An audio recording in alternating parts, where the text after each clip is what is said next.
Hey everyone, what's up? Welcome back to my channel. My name is Miranda Perez, also known as Mimi the G in real life and on every social media platform possible. And today we are diving into 20 facts about me because I did a poll on my Instagram, which is at Mimi the G, if it wasn't already obvious. And I think 80 to like 95% of people voted.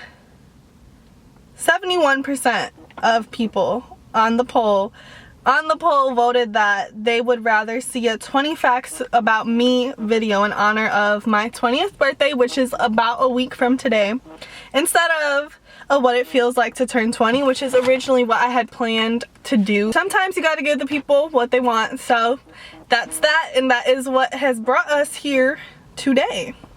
So here we go. 20 random facts. My first fact is that my name is Miranda Destiny Perez. A lot of people see, like, on Instagram my name is just Miranda Destiny, as in like the name part of, you know, my legal name is noted as Miranda Destiny, and I was named Miranda Destiny because Miranda means adored by all. And when my parents were looking for my name, they were looking in baby books in the library, because you have to think this was like in the 90s, so they were looking through books and ended up sticking out. And I always thought that was really funny because I do feel like it's true in various aspects of my life. I feel like super loved and over praised, and you know, I've just always felt adored by all, or most, and I thought that was really interesting, and I still think it's like an interesting fact about me. And then also, I'm a Leo, so it kind of just like made sense, and my parents aren't even that into astrology, so I was like, okay, cute the way it just connects.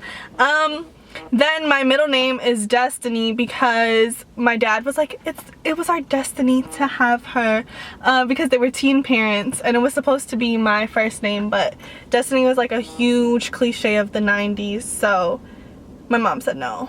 But yeah, Miranda Destiny Perez, that's my name. Fact number 2, I kind of already said it in my first fact on accident, but I'm a Leo. Leo season, shout out to the greatest zodiac sign that there is. I was supposed to be an August Leo, which I think is really interesting, but my mom's labor was induced because she didn't want me to be born in August for like personal reasons. So like August Leos are like true Leos, from my understanding of people I've met. Like they definitely fit like all the molds. They definitely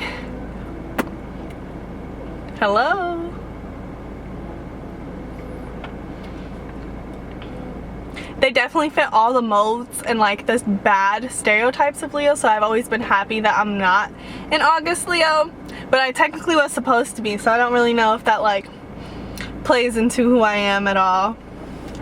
My third fact is that I am the oldest of 5, yes, count them, 5 siblings, okay, a starting lineup plus 1.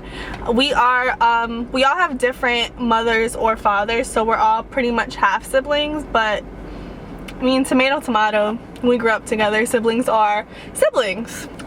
Fact number 4 is that I am a first-generation college student and first-generation HBCU student at that. So I am the oldest, obviously. My youngest sibling, sister, she's 5, so there's a kind of a good range within all of us, and I am the first one to go to college, and hopefully not the last. We're breaking generational curses out here, okay? So that is a huge goal and like motivation of mine at school.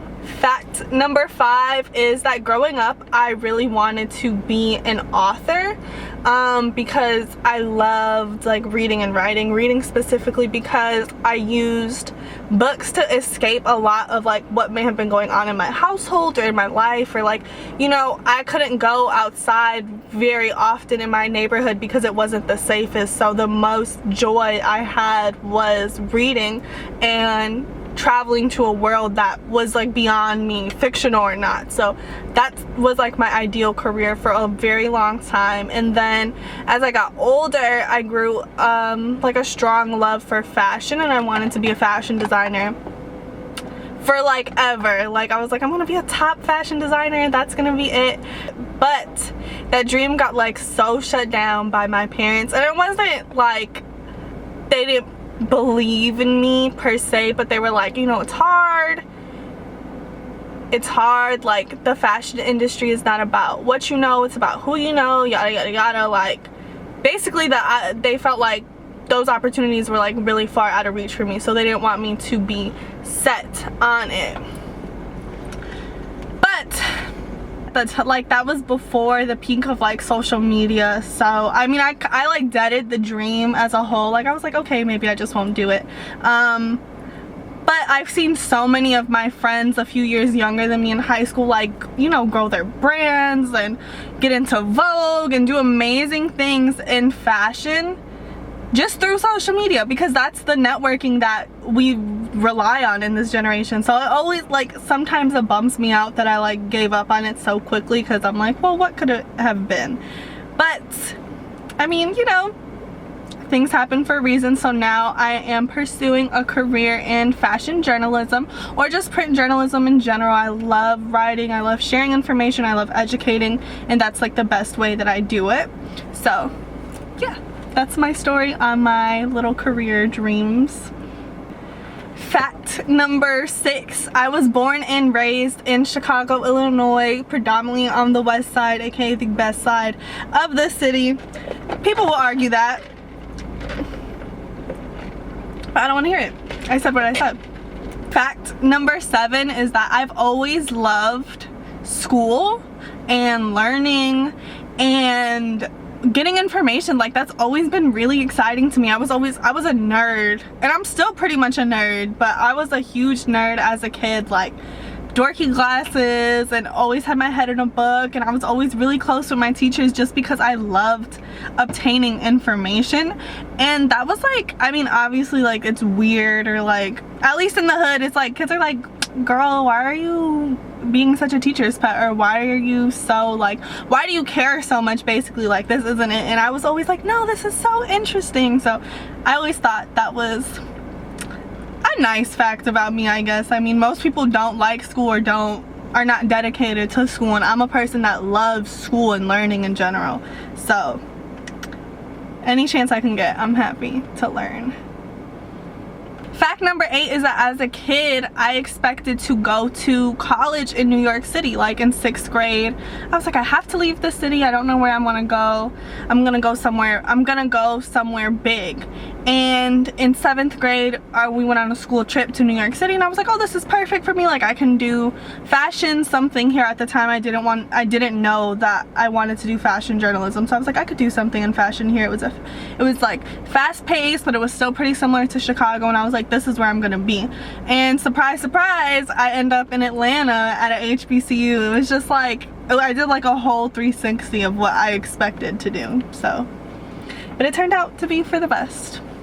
Fact number 9 is that my favorite color is like powder pink, really close to like millennial pink, but a little more matte and like soft. That color, it's like nut. Like I live for a good soft pink. I'll always wear it, I'll always have it on my nails, always use it in my branding. Like it's me. Fact number 10 is that I always order the same 2 drinks at Starbucks. Same 2 all the time. It's either a iced caramel macchiato, because I'm an iced coffee person in general, or a caramel iced coffee with soy milk. Sometimes with regular milk, because if I drink a lot of soy milk I break out, but I have a macchiato right now. That's my favorite. That's really my number 1. And fact number 11, to kind of add on to the Starbucks tidbit, is that I'm like that one friend in my friend group that's like so hooked on Starbucks. Like if I want coffee, I'm going to Starbucks, or if I'm making it at home, I'm using Starbucks products. Like, I just don't like any other brands of coffee typically, like little coffee shops maybe, but not anything like Dunkin' Donuts. And I think it's gross, and I feel like I only feel that way because I went to high school in a predominantly white neighborhood, so it was a super wealthy neighborhood, and there was a Starbucks on like every other corner. So when I got into drinking coffee as I was taking like AP classes, that's just what was around. So I was always like, oh, high grade, like expensive coffee, and now it's just something I choose not to settle on. Fact number 12 is that I blossomed into the expressive person that I am in high school, and I mean that in the sense of fashion. You know, that's in high school is where I played with so many different styles, and high school was the first time that I was in a diverse environment, and that was the first time I wasn't around just black and brown people. So I got to see so many different styles, so many different cultures, and run into so many like interesting conversations, and that made me explore a lot faster than if I would have went to school in my neighborhood. And I always appreciate the high school that I went to for doing that.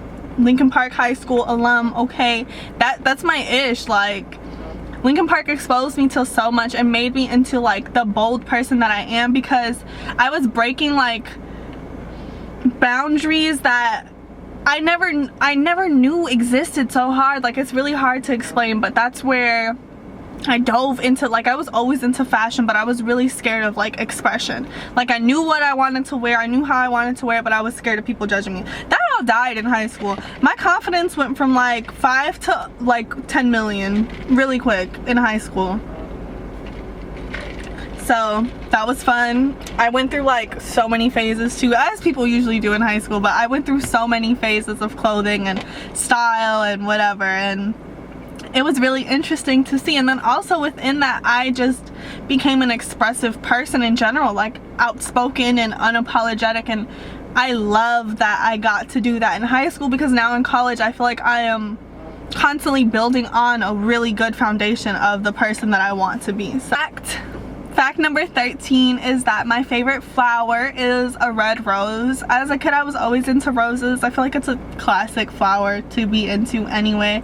But as I was applying for college applications and also like just diving into like pop culture and hip-hop history, you know, like I'm an old soul, so I was always listening to like old music or always into whatever my mom wanted to show me. And my mom was only 16 years older than me, so it's like the age range was more so that of a sibling. So I was always getting showed like cool stuff, and someone who I admire like and love to death is Tupac Shakur. Like, I love him as an activist, as a person, as a rapper, everything that he stood for. So there's this poem and then also a song that he wrote called a Rose That Grew From Concrete, and it's basically about how a beautiful being grew from the cracks in the street. And that's like something that I always attributed to my life, because shit was hard, you know, growing up. Like, I had a lot of adversity that I felt like was so uncommon, and I was like worried that it would make me into a product of my environment, that's what I was absolutely gonna be, was what was around me. And I always saw that I was different, and it made me feel so good. I was different and beautiful to be different and on a different track that would end up saving people in my neighborhood later. That was always my plan. So red roses are my ish. Like, one true love. If you ever want to give me flowers, if you ever want to give me anything, roses, red roses, the cutest. Fact number 14 is that I have if it would focus. Well, I have a nose piercing, so one face piercing, and then one tattoo and another one. Ugh. Right here. So I have 2 tattoos and 1 face piercing. Fact. And they all mean something to me. It's not a phase. Fact number 15 is that I use daily affirmations to keep me going. I have this affirmations app that I had downloaded like through the middle of my first semester of college, and I also started journaling the affirmations and reflecting on them like 2-3 times a week. And those, like, that simple act, or like taking 2 minutes to open the affirmation and think about it, or 15 minutes to journal about it, really keeps me like grounded and reflective and like ready to take on the world, because I'm constantly telling myself something good every day, which I think everyone should do. Like, one affirmation I always believe in is like, I'm a bad bitch. And that's brutal. Like, you know, take it how you want to take it, but if you know you're the baddest bitch, nobody is gonna stop you. Period. Period. Nobody is gonna stop you, because you're believing in yourself every day. You're the baddest to do whatever it is that you're doing. Your field, your look, your confidence, it's all you. So within affirming, like, I feel like if you don't affirm, you don't have anything. What are you working for? You need to say, I'm gonna get this, and then you go get it. And it's just like that. So that's something that I pride myself on and that I really use on a day-to-day.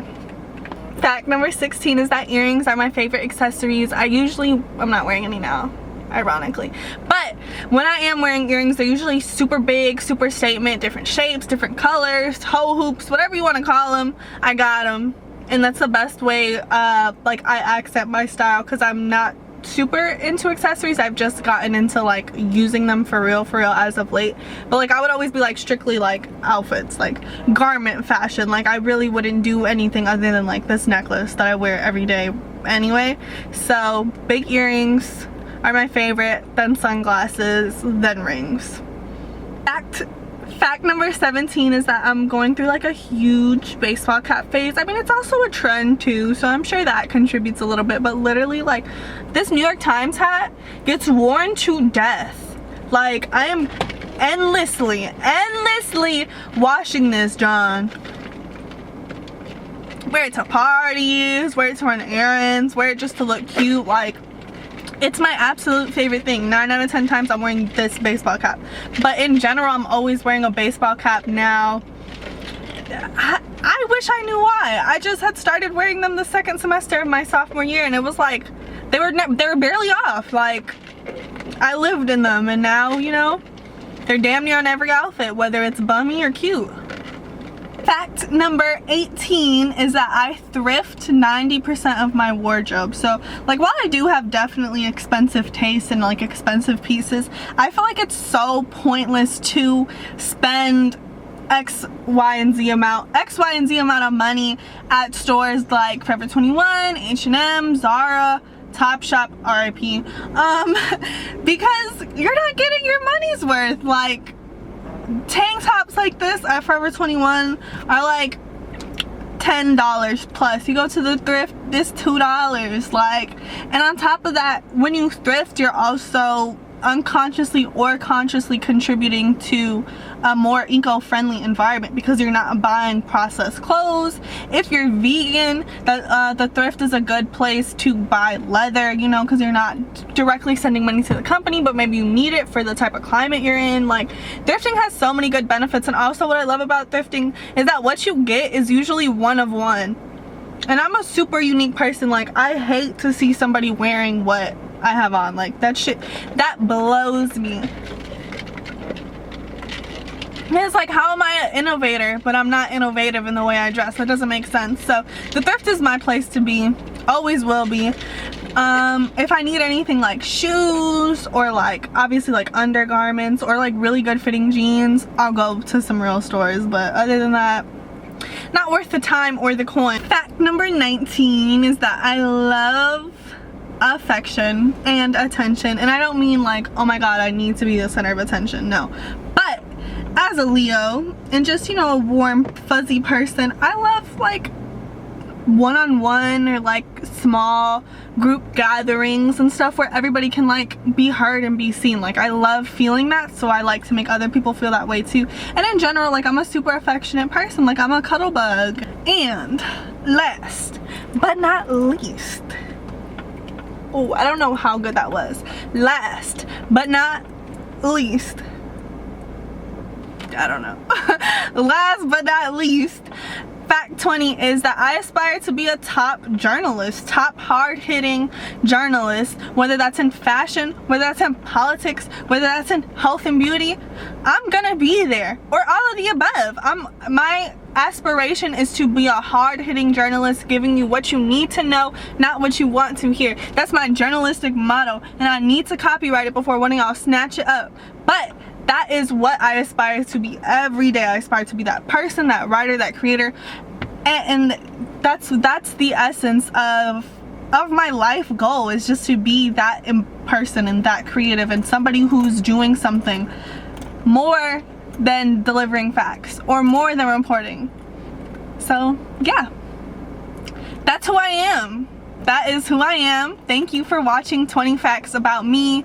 If you're one of the people who voted on the poll on my Instagram, give this video a thumbs up, because I really did it for you, because I was ready to do the what it feels like to be 20, because sis has been having a crisis. I'm like, girl, I'm not even a teen anymore. Like,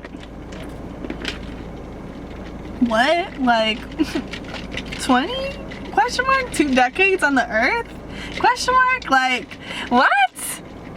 I don't even know. So I was ready to go in on that video, but this is what y'all wanted. So give it a thumbs up. If you don't follow me on Instagram already, my Instagram is at MimiTheG, and that's also my Twitter too, while you're at it, if you want to. No pressure, never any.